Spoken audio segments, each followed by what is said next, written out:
Dieu travaille dans la confiance. Dieu lui-même. Sinon, il n'aurait pas envoyé son fils. Parce qu'il avait pleinement confiance en son fils. Afin que quiconque, ceux qui papa peut s'y passer ma confiance. Dans le domaine tel ou tel, ma désaccord. Confiance est allée importante autour de la libération. Moto nzambe nengi utala kamera oyo bisabiso na bosembo nyoso ni leza ko bombana na sima wana. Est-ce que déjà papa ngala so azali papa na yo azali ko préparer au lobby ne tozomona lelo ceux qui papa azali te banande baza ko zongwende baza ko koba musala ya papa.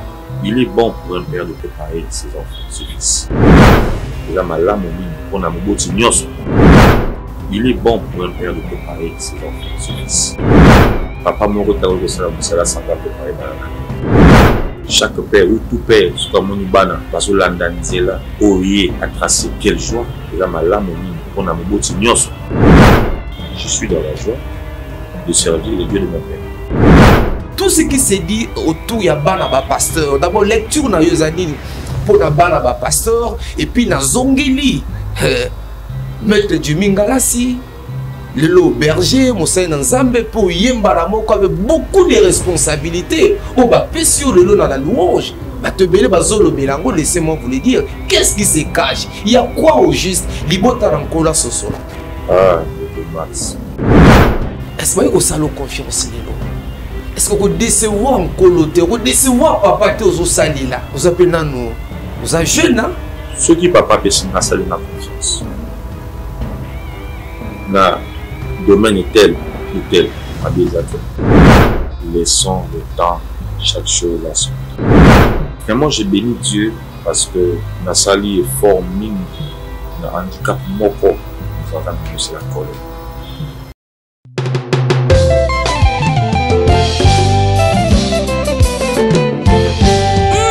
Bien-aimé dans le Seigneur, Kobanga Nsambe nde ebandeli ya mayele. Tambola na Kobanga Nsambe nde okolata motoli. Alléluia. Tambola kana Kobanga Nsambe.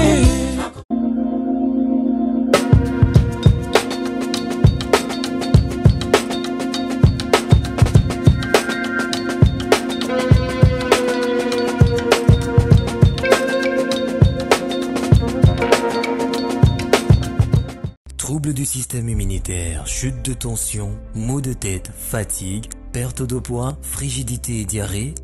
Dites adieu aux inconforts et retrouvez une nouvelle jeunesse avec une tasse de Maxi Bien-être au quotidien. Une solution bio composée de plantes traditionnelles, 100% naturelle et reconnue pour sa vertu. Une formule adaptée pour hommes et femmes. Depuis plus de 10 ans, le Maxi Bien-être Café renforce le système immunitaire, restaure la fatigue physique, améliore le sommeil, aide à stabiliser la tension et la glycémie, nettoie les reins, soulage l'hémorroïde et la constipation. Chez les hommes, le Maxi Bien-être restaure le dysfonctionnement sexuel, l'impuissance et l'éjaculation précoce. Maxi Bien-être est disponible partout dans le monde. Passez vos commandes sur www.maxibienêtre.com.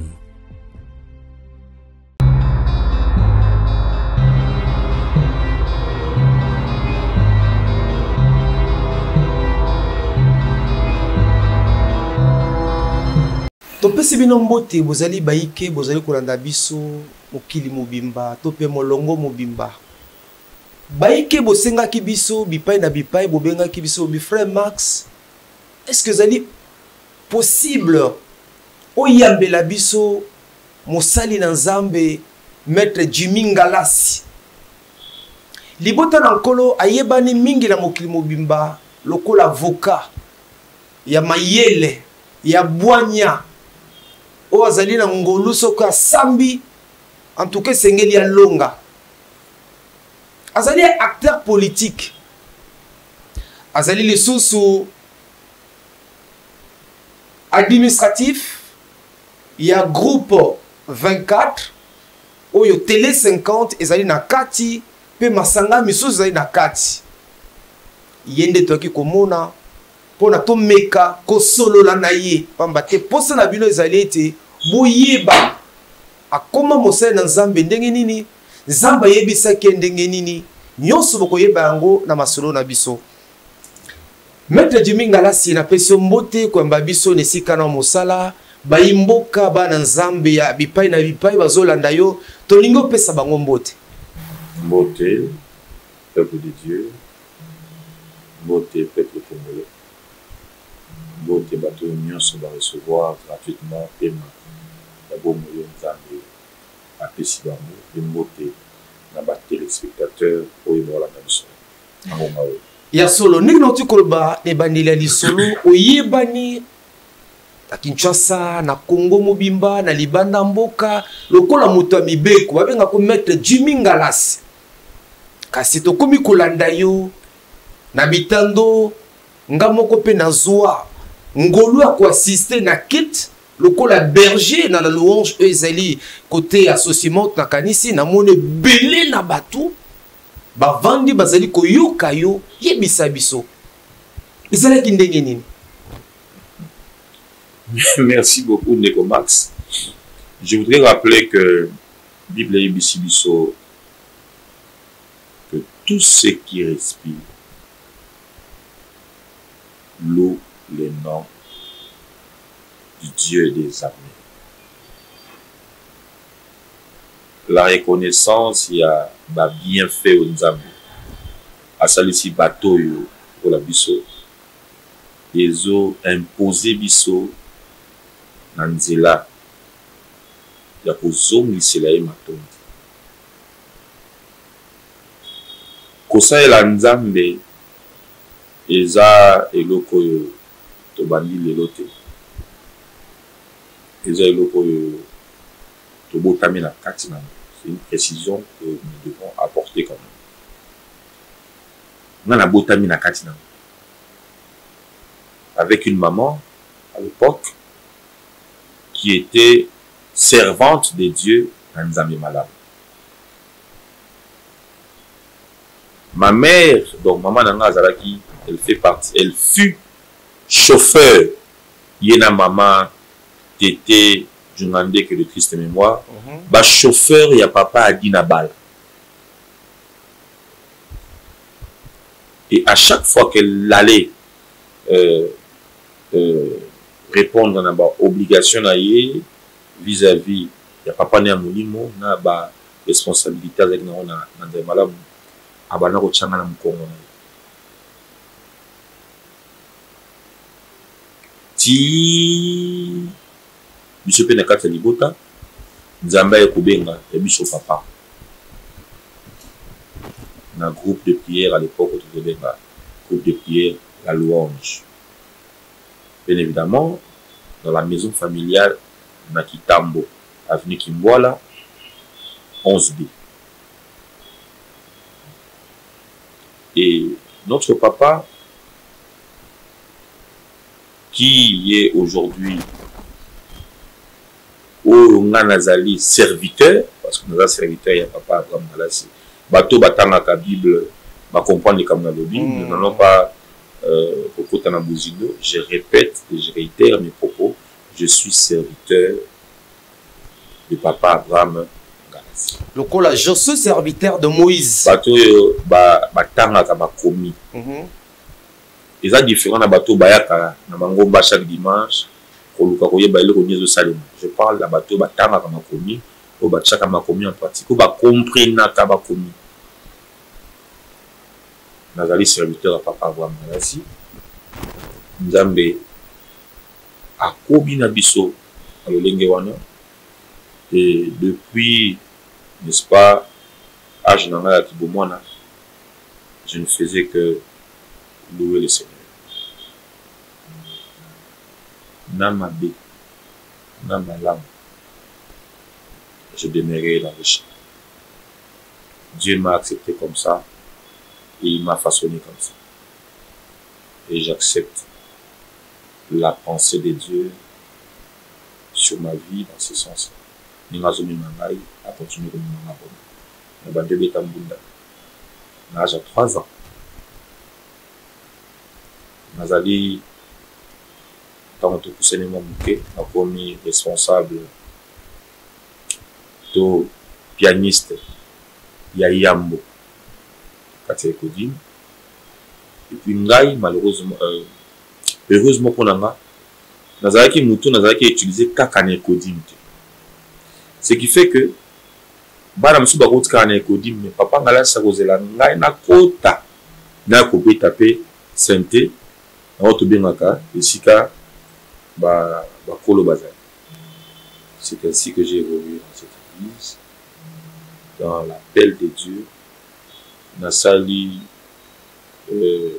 Bamboula Ebele, plus de 20 ans en étant chantre de Dieu. Plus de 20 ans. De Paris, Bruxelles, Naba mission Ebele, papa Pesabiso d'Angola, Nazala qui toujours chantre, Nakati, Ngomba, la louange. Je dis bien pendant plus de 20 ans. Responsable de la sous-commission musique.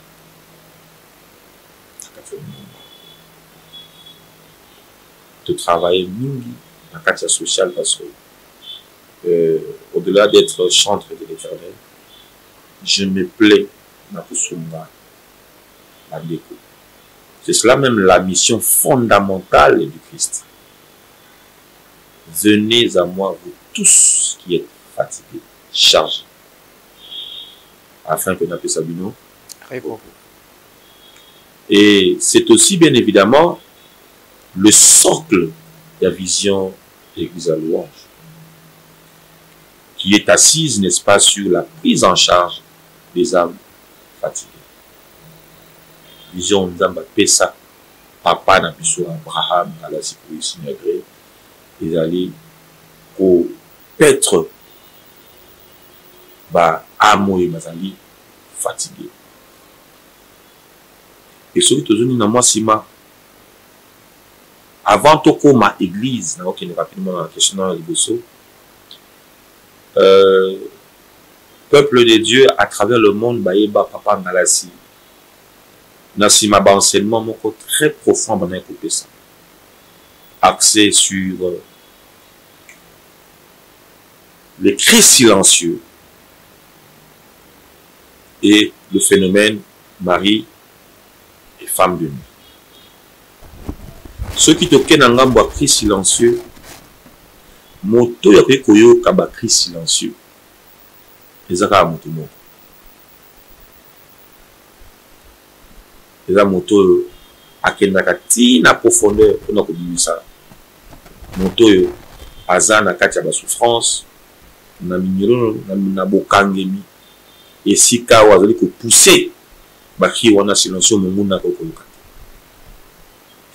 Deuxièmement, sur le phénomène mari et femme de nuit, où il faut ici le sous-ministère. Vous comprenez par là que la mission que Dieu a donnée à notre père, Abraham, à la sécurité, est réellement une mission de compassion, une mission d'accompagnement, une mission de prise en charge, une mission d'abnégation, une mission de... Il y a d'un bon berger disposé et disponible pour les brebis au Nzambaché du Bossonaï.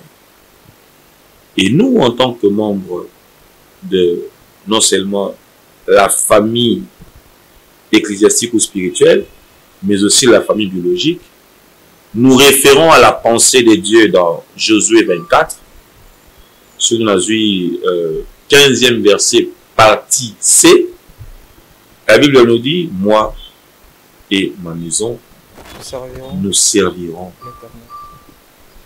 Quelle évidence d'être dans une famille qui sert Dieu. C'est la Ranzam Bénédise à l'orange depuis Kala. Lelo, mon Nzambe, on a bien toujours esclave et ainsi dit l'Éternel. Alobi, na longolo lususu awa, yakose la Nzambe. C'est vrai qu'avant, na résisté qui m'a mouqué parce que j'étais berger à l'église à louange cellule de l'UPEN.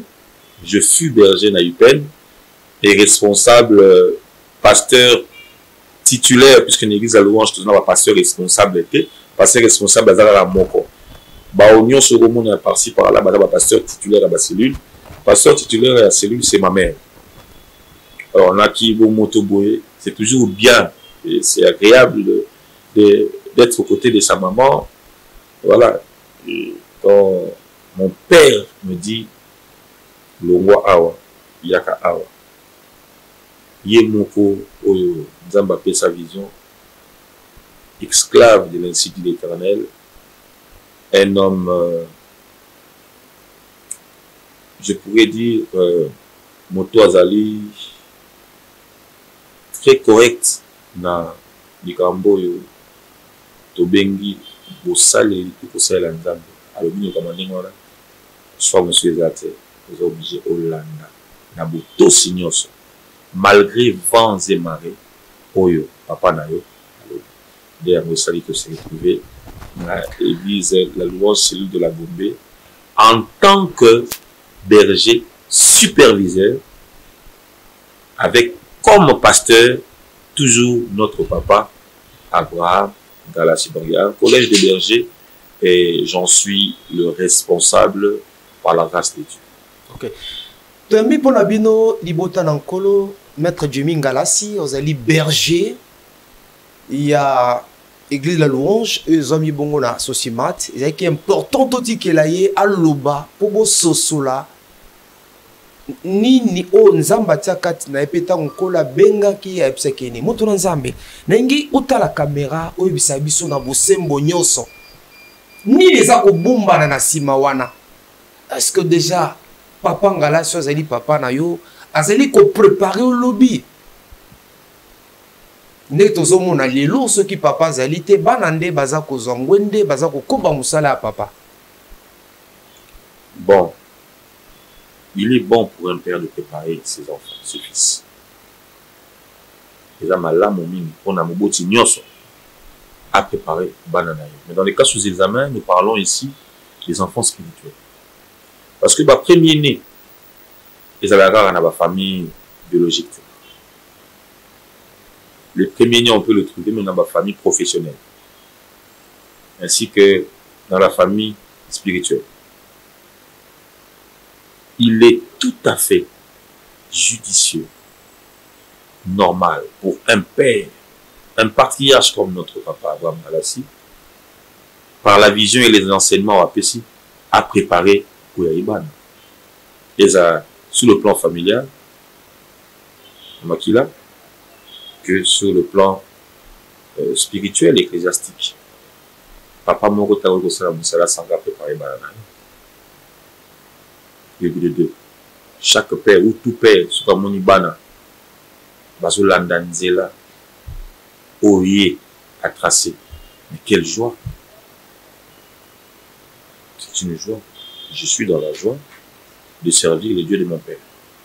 Mais Lilo Banaba, pasteur Moussa Nzambe, maître Jimmy Galassi, polémique est belé na Kinshasa, beaucoup de choses se disent. Na utali bana ba pasteur ba sous bandi makabangote, ba sous ba comme comment a été bazali ko préparer ba ngo komi lokola limbisanga lokola style que non lokola moi ligablo boutique moko boye avec tout ce qui se dit autour ya bana ba pasteur. D'abord lecture na yozani pour na bana ba pasteur et puis na zongeli maître Jimmy Galassi le berger, Moussa Nzambe, pour Yembara Moko avec beaucoup de responsabilités. Ou bah, Pessio le dans la louange. Bah, te belé, bah, Zolo Belango, laissez-moi vous le dire. Qu'est-ce qui se cache? Il y a quoi au juste? Libota Rankola Sosola. Ah, le Max.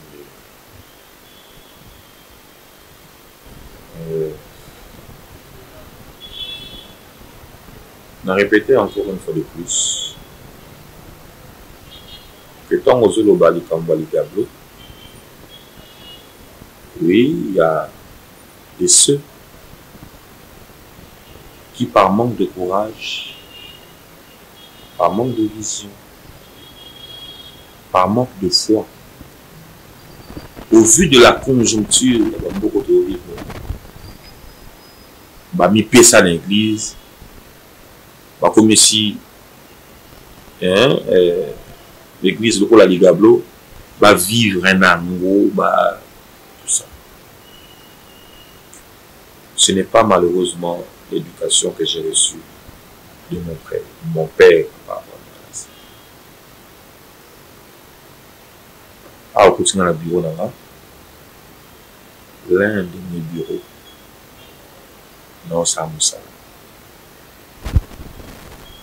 Pour non, ça là où ils ont la trace de papa avant magasin.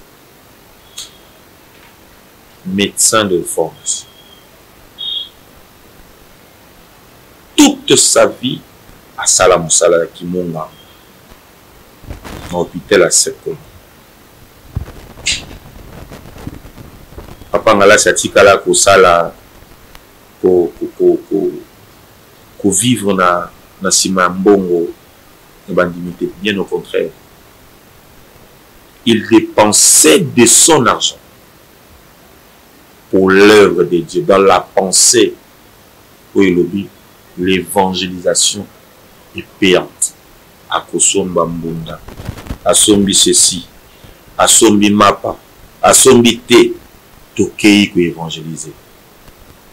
To louer ba taxi bus, Nambongo, ya moto qui n'a en tant que monde. Donc déjà, par rapport à ce premier volet à question, Nalibota, Nabiso, non. La classification, on a tous. C'est ce que je fais. Je loue Dieu, j'adore Dieu, je sers Dieu avec le peu qu'il me donne. Bon, bah, tout autour d'un gars, bah, il y a que, na ça, la Nzambe, na ba moyen au Nzambe, deuxièmement, Dieu travaille dans la confiance. Dieu lui-même travaille dans la confiance. Sinon, il n'aurait pas envoyé son fils. Parce qu'il avait pleinement confiance en son fils. Afin que quiconque croit en lui, son fils, sur qui a-t-il confiance, bazoa vie. Mais aligné à Liboso, et le dit, Dieu a tant aimé le monde. Quel monde? De quel monde il s'agit? Un monde des coups bas. Monde des méchants. Un monde des jaloux. Un monde dans le barango, moto a besoin de délai. À cause de l'économie, mais à moi si na yo. Monde où sous bateau baza sous réclamation, il y a pauvreté dans la famille na bango. Mais ça se permet à tonga mutu, à finga mutu, à l'obama bea mutu, oh ya yedite. Oh le mutu kutu azali ko vivre to azo palper visitation, accompagnement permanent en Nzambe na bo mo inaye mutu biso tonga ekatika to. Monde wana Nzamba lina. Alors oui, dans le monde, on a monté une confiance à wana, ce bon dimeli, nzela. Du côté Abisso, bateau. Tout leader na ministère na yo. Et singles à la autour na yo, tout autour na yo, na bateau yoro confiance. Confiance est allé important. Autour, il y a la leader. Ceux qui papa peut s'en passer la confiance. Le domaine est tel ou tel, ma bézate. Nous avons montré le principe, la valeur, il y a ma casse. Nous avons montré la mœurs légère. Nous avons montré le principe. J'aime faire les choses correctement. Na ça vraiment effort mon frère Max. Na pesa qui bon moto na nga valeur. Et puis na ça là que moto aïba ko respecter na. Ce qui a kotonga atonga tala musika. Mais pembeni asala moto. Et papa ngala si connaît en tant que père ma valeur on a incarné. ayebi ma compétence au nga nazana ma capacité nana dans l'exercice du ministère comment à la mesure du possible je peux accompagner ce ministère. C'est ainsi que j'ai toujours accepté ma proposition à ça là-bas pour nous accompagner dans le salon de ya solo tozo kende na suka penza liso na biso kasi na lingi tasungela mo eloko yo bat mabo na ba obazundi mayote po ndé na baki de bandelete ba mingi mettre Jimmy Ngalasi kombo ekenda sango ba obazundi maoto ba bazomona lokola pourquoi y pour na nini bisote tomeli pe na musala mo ponga na zali homme d'église et to yibi makambo elekaka na église na biso ya mo lelo empoisonné continue église et ça la passi et zo ko sala mawa et conflit de leadership et ça même katine tonga na nkolo avec tout ce que vous avez comme responsabilité au papa Pesio est-ce que vous avez confiance lelo est-ce que vous décevoir nkolo te vous décevoir papa te ozo salila vous appelez nous vous êtes jeune hein on sait dans Zambie le serviteur de Dieu Max laissons le temps.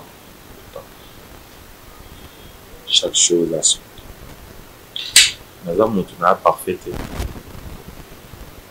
Mais nous avons une imperfection dans la vie. J'ai accepté de demeurer dans la maison de Dieu. Vraiment, j'ai béni Dieu parce que Nassali est fort ming. Le handicap moko nous avons c'est la colère. Parce que pour toucher le motonanga, pour toucher la personnalité, on va permettre à mais là, on a commis qu'on permet. Les gens qui parlent, tout ça.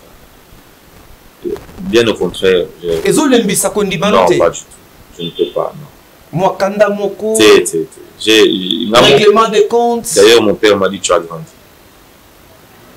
Il n'y a pas longtemps, c'est là tu as grandi. Je sens que tu as grandi. Règlement des comptes, pas. Hier, oui. Aujourd'hui.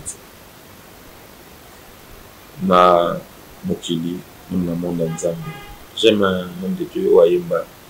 J'ai cherché le monde, j'ai trouvé dans l'église.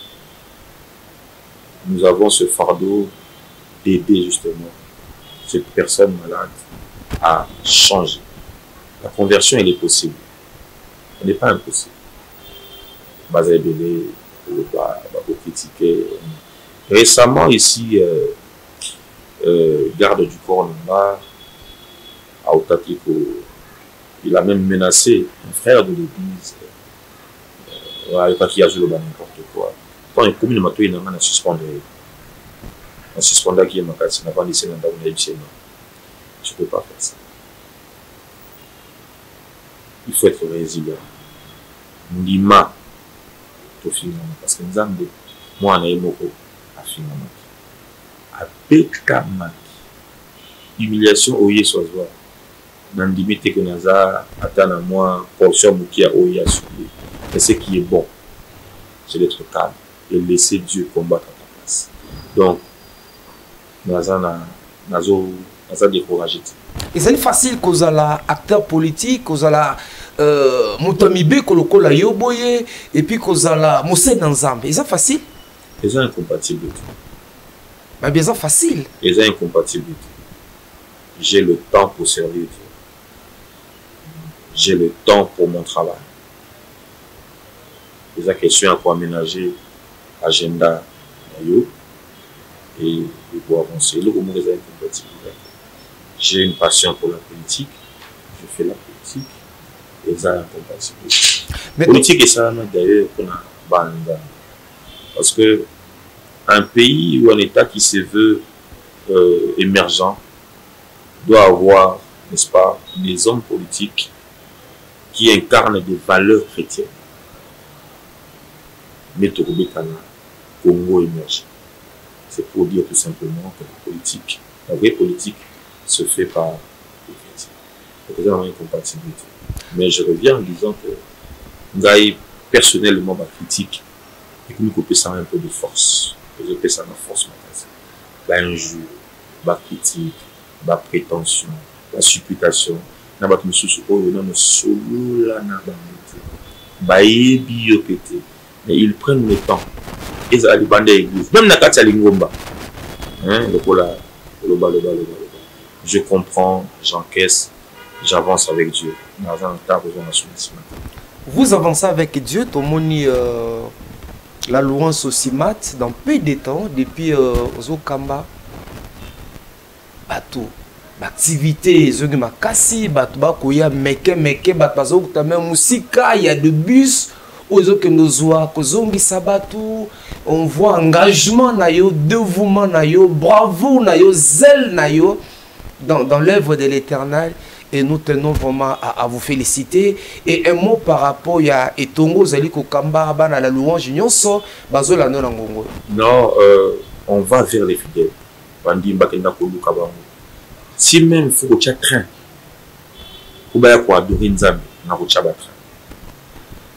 si il faut louer un bus, na bimisa bon, pour gagner pour évangéliser, c'est ce que nous faisons. Et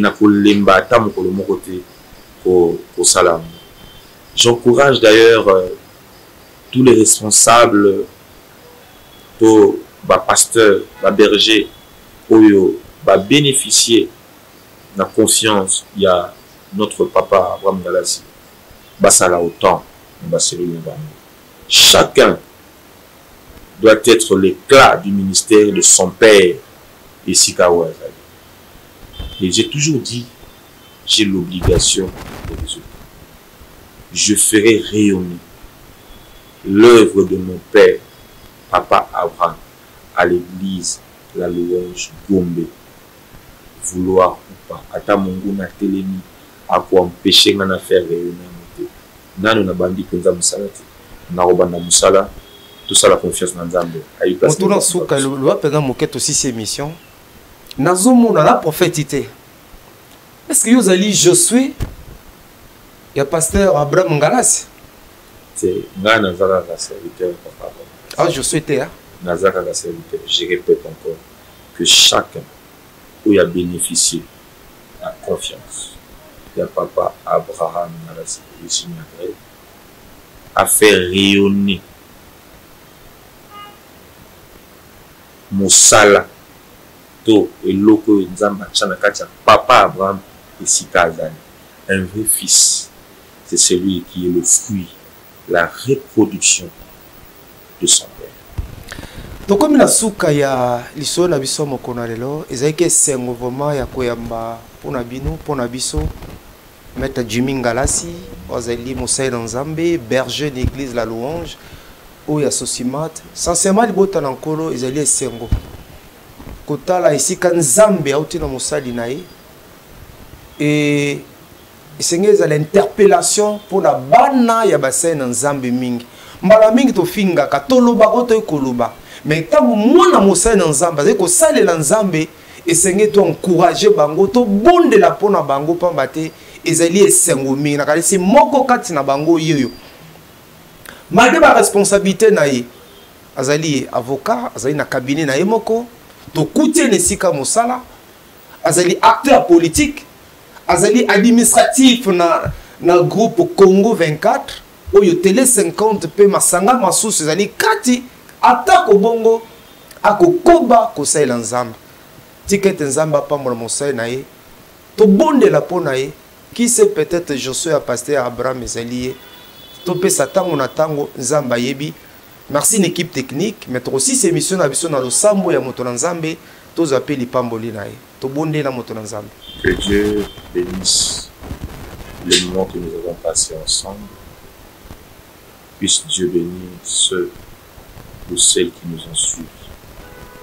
Que sa parole soit effective dans la vie de tout un chacun. Que le monde puisse témoigner que le Dieu de son serviteur Abraham Ngalassi signalé et le Dieu vrai, nous avons ainsi prié. Amen. Amen.